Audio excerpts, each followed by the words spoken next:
We're talking alpha and betas. Oh yeah. For vasopressors, think that they press on the vessels, causing the blood vessel pressure to go up, increasing the blood pressure, in order to squeeze oxygen-rich blood back to the core of the body in order to perfuse the vital organs. Sort of like squeezing a tube of toothpaste, all the vessels are pressed down so that blood squeezes back to the heart. Now the main vasopressors to know is epinephrine, norepinephrine, vasopressin, dobutamine, and dopamine. We will cover these in a moment. The main indication here is simple.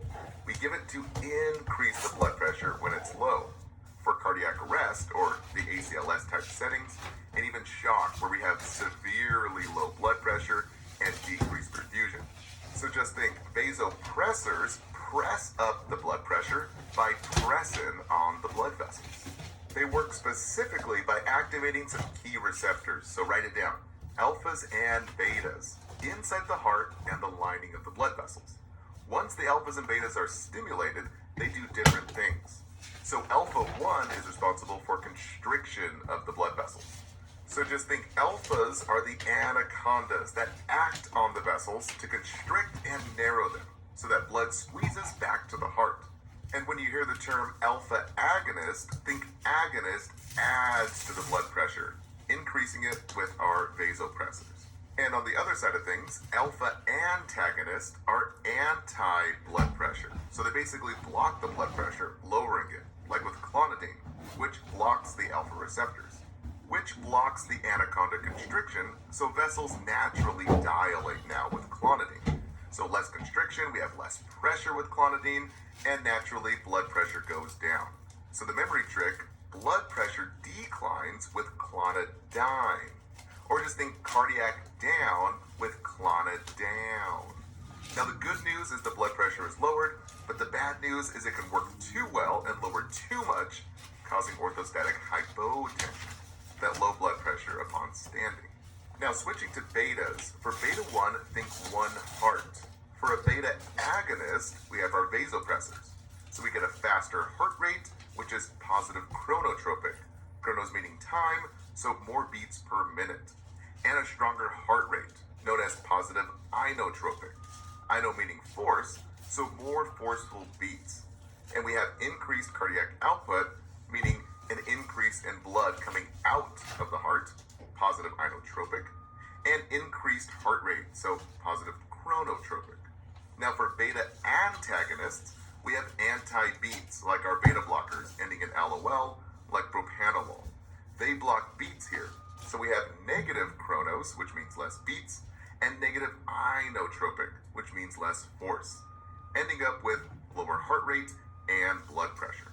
Now for beta 2, we have two lungs here. So think of the dilation of vessels and bronchi.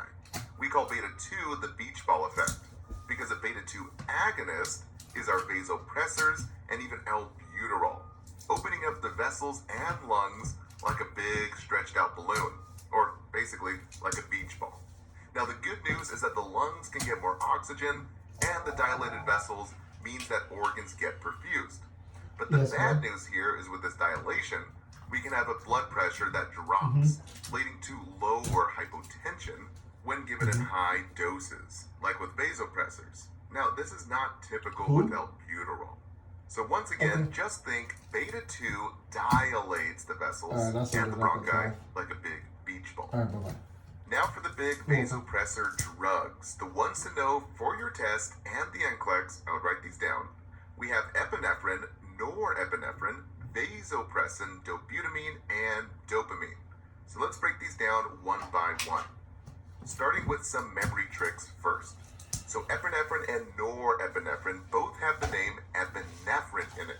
So just think epi elevates the blood pressure by activating the alpha receptors to get that anaconda constriction of the blood vessel, forcing the blood pressure up.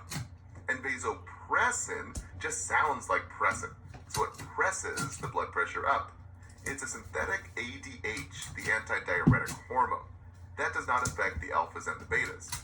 ADH, in essence, adds the H2O to the body, increasing fluid in the body to increase the blood pressure, to basically press up the BP with vasopressin.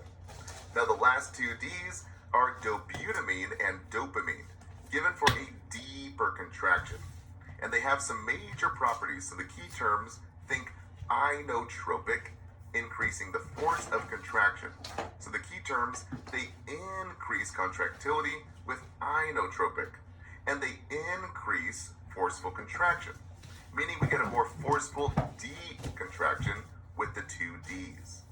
Okay, now that we know the memory tricks, let's go into each one in a little more detail.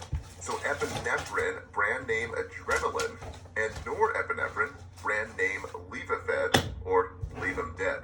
That's a little saying we have in the hospital, because Levophed, or norepinephrine, is one of the last line drugs to keep a patient alive. Now these two are given for severely low blood pressure, like septic shock, to increase the blood pressure, since both act on alpha-1 receptors to provide constriction.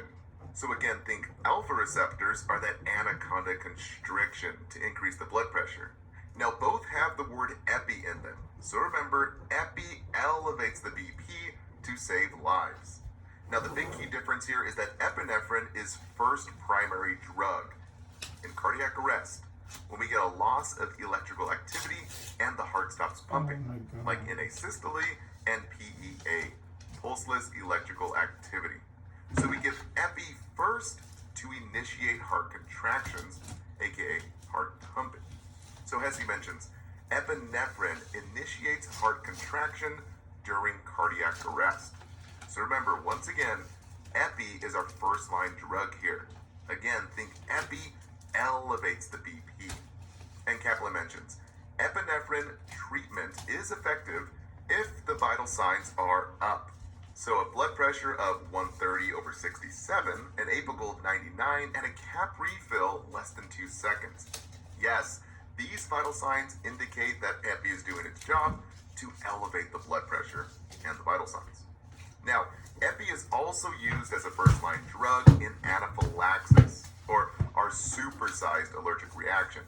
We typically use it in an auto-injector called an EpiPen, which we cover in the Pharmacology Master Course at simplenursing.com. Lastly, Hesse mentions an interesting drug, phentolamine. This one is used to treat dopamine and epinephrine extravasation. It's basically if the IV gets dislodged from the vein and leaks into the tissues. So epi and dopamine can cause major damage to the surrounding tissues, like burning and blistering from all that vasoconstriction. So if this happens, we always keep the IV in place and give phentolamine immediately. Now our next drug is vasopressin and desmopressin, our ADH. So both of these have pressin, so just think they press that blood pressure up. These are the synthetic version or man-made version of the natural hormone ADH, the antidiuretic hormone, which adds fluid to the body by making you stop urinating.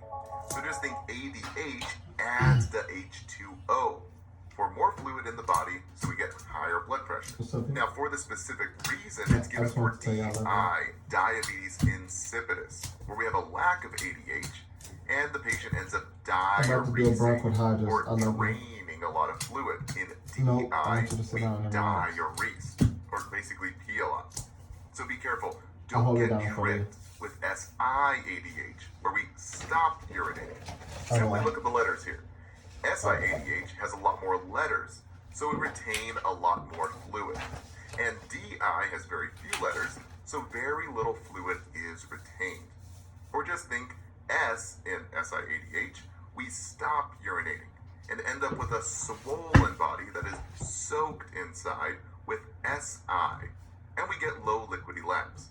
And with DI, we diurese or drain the fluid, and so we really get dry inside with DI, with high and dry lab values.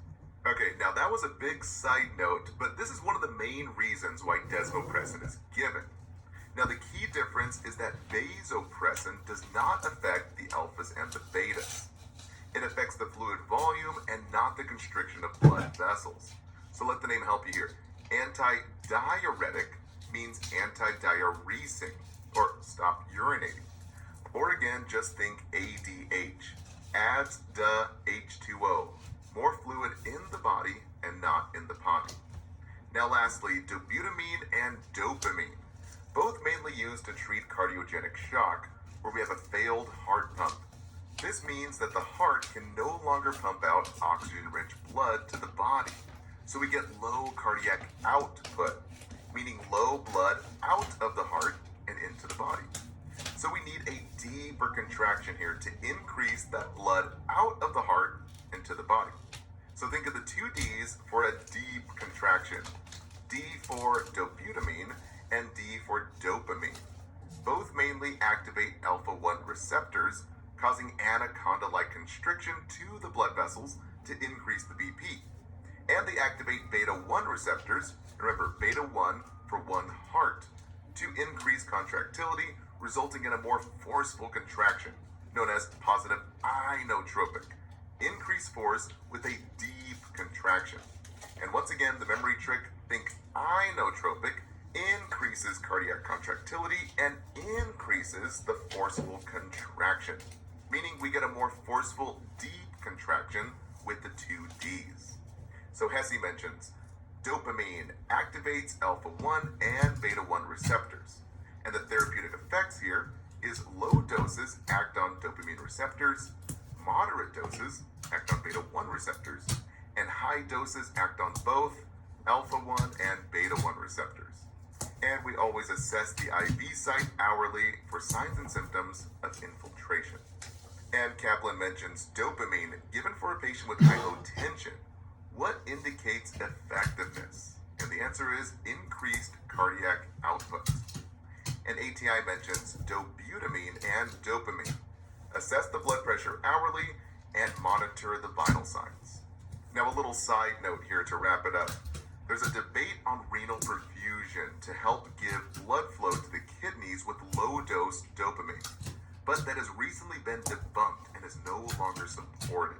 So I wouldn't focus on that too much. Now lastly, to help you with your pharmacology nursing exams, use this chart if you need to visualize the properties for the top vasopressors. Now caution, this chart is a nice to know for the NCLEX and not a need to know. So I wouldn't waste your precious time focusing on this chart. Rather, focus on the key points that we just covered and you'll be good to go for the NCLEX. Again, this chart is super helpful for pharmacology exams, but that's really about it. All right, guys, that wraps it up for this segment. Don't forget to take your quiz and download the